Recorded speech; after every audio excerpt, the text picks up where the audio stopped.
So your Squarespace website, the trial is expired. What do? You don't want to spend money just yet on making it live, but you want to edit it now. Luckily, you can extend an expired trial, and I'm going to show you how to do it now. So this is a client website. We actually made a backup of this. So you'll see it says copy up here, and it's expired.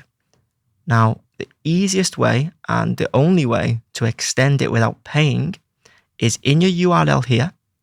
You want to go to the end, and after config, you want to say extend trial, all one word. And what that's going to do is it's going to take you to this page that says your trial has successfully or has been successfully extended. We go back to the site,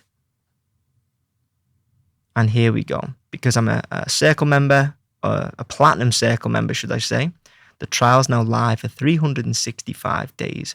So if you see, the lock has disappeared from edit, and that means we can go in and we can make as many edits as we want. So super simple. It's a bit of a URL trick. Now, obviously, you can't set the site live without paying, so you still will have to subscribe.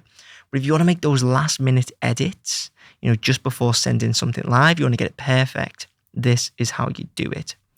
So hopefully you found that useful. If you did, please make sure to leave a like and hit subscribe. And if you want me to build your Squarespace website, then you can get in touch using the links in the description.